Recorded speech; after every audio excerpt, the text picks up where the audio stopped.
Hello everyone, good morning. তো নতুন একটা ব্লগে তোমাদের সবাইকে অনেক অনেক ওয়েলকাম। ভালো আছো আশা করছি তোমরা সবাই, আর আমিও খুব ভালো আছি। তো দেখতেই পাচ্ছ আজকে নিচের ঘরে এসেছি সকালবেলা। একটা বেড কভার নিয়ে এসেছি মার ঘরে পাতবো বলে। কালকের পুরো ঘর আমি আর আমার বর মিলে ক্লিন করেই রেখেছিলাম। তো তারপরে আর এগুলো কিছু করা হয়নি। বেড কভার টেড কভার সব তুলে তালে নিয়ে একেবারে ওয়াশিং মেশিনে ঢুকিয়ে দিয়েছি।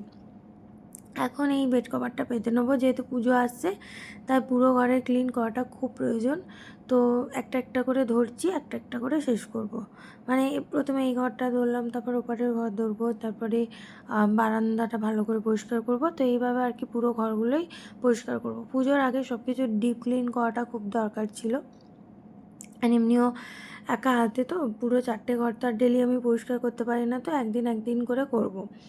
তো এই যে দেখো মার ঘরটায় সুন্দর করে একটা বেড কভার পেতে নিলাম। এটা থাকবে এখন কিছুদিন, তারপরে পুজোর কিছুদিন আগে এটাকে তুলে আবার অন্য নতুন কিছু পেতে দেব। আমার উপর নিচ মিলিয়ে 4টে ঘর, কিন্তু আমি 4টে ঘরের কোনো ঘরই মানে অপরিষ্কার রাখতে পছন্দ করি না। আমি চাই আমার পুরো ঘর ক্লিন থাক, সেটা উপর হোক বা নিচে হোক। যেখানে আমি থাকিও না সেটাও ক্লিন থাক, আর যেখানে আমি থাকি সেটা তো অবশ্যই থাকবে। তো আমি উপরের ঘরগুলো প্রত্যেক দিন মোছামুছি করি। নিচে আমার তো আর প্রত্যেক দিন আসা সম্ভব হয় না।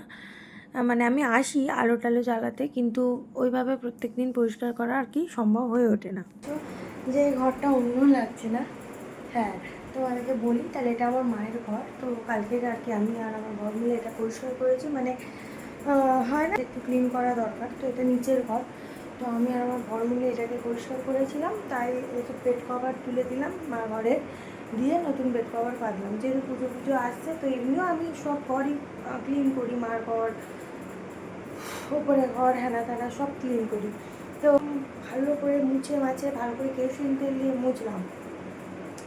এই যে কাঠের যে আসবাবপত্রগুলো আছে বা কাঠের খাট আছে, কেরোসিন তেল দিয়ে মুছলে কী হবে বলো তো, এই যে ঘুণ বা কোনো রকমের পোকামাকড় কিছু এসব হয় না। তো তার জন্য আর কি এগুলো ভালো করে মুছে নিলাম আর পরিষ্কার করে দিয়েছি। কালকে দুজনে মিলে পুরো টাইম নিয়ে আর কি ঘর আলমারি সব কিছু মোটামুটি গুছিয়ে নিয়েছি। কিন্তু আমি যতটা পেরেছি আর কি ততটা করেছি। আর এই যে দেখতেই পাচ্ছ, এই যে পর্দাগুলো খুলে নিয়েছি। শুধু এই সানসেটটা আর কি পরিষ্কার করা হয়নি, এটাকে পরিষ্কার করতে হবে।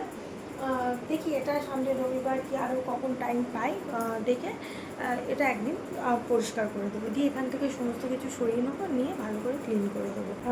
এখন মোটামুটি ঠাকুরঘরে অনেক বাসন পড়ে আছে, তো সেগুলোও মাজতে হবে। তোমাদেরকে দেখাই, এই যে এগুলো এখন ঠাকুরঘরের প্রচুর বাসন পড়ে আছে, এগুলো এখন ধোয়া।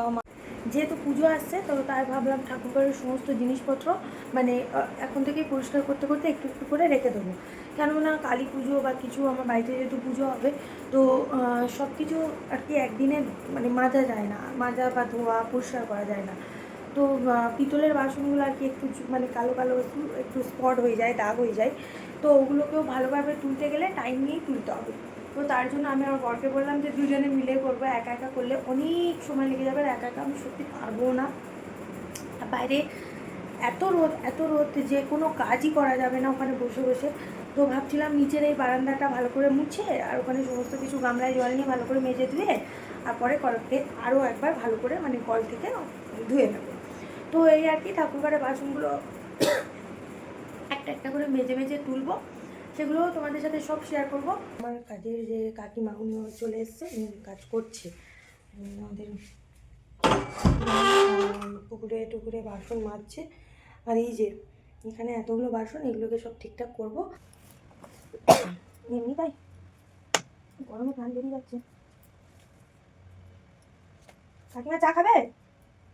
ও কাকিমা, ও কাকিমা চা খাবে?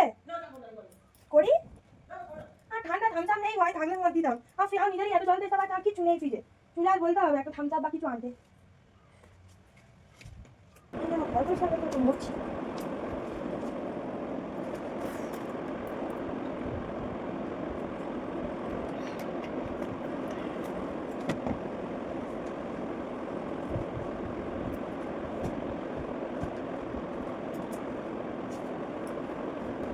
আমি কোনো ভয়েস দিইনি, ওই যে বললাম না যে কাকিমা আমার কাজ করে, উনি এসে একটু বসেছিল, গরমে হাওয়ায় বসেছিল, তো ওনার সাথে আর কি একটু কথা বলছিলাম, তো তার জন্য আর কি কোনো ভয়েস দিইনি। উনি একটু গল্প করছি ওনার সাথে। আর এই যে বিছানা টিছানা ঝেড়ে নিচে গল্প করছি, কাজ করছি, দুটো একসাথেই করছি। আবার শুধু গল্প করলে আবার প্রচুর দেরি হয়ে যাবে।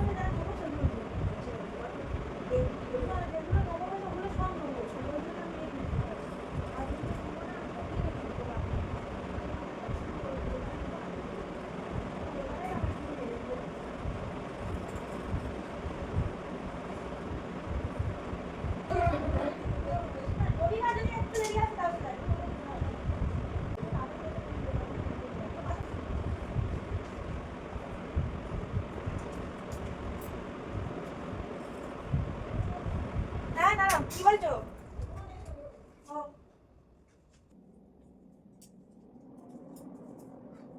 তারপর তোমাদেরকে আগের দিন বলেইছিলাম যে আমি শাড়িগুলো সব রোদে দিয়েছিলাম, আগের দিন ব্লগে দেখিয়েছিলাম।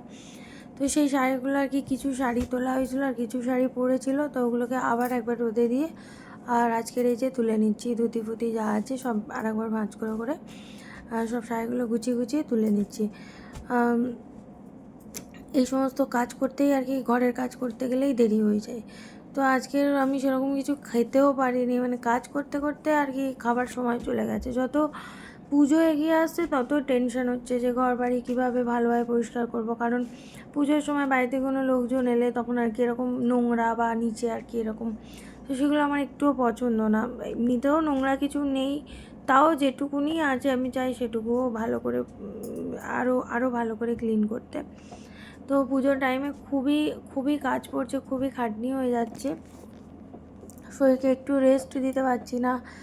আর কালকের ভাবলাম একটু সানডে ছিল একটু শোবো বা রেস্ট দেবো, সেটাও পারিনি। আজকের ব্লগটা এ পর্যন্ত, আবার দেখা হচ্ছে অন্য একটা ব্লগের সাথে। ততক্ষণ সবাই ভালো থেকো, সুস্থ থেকো।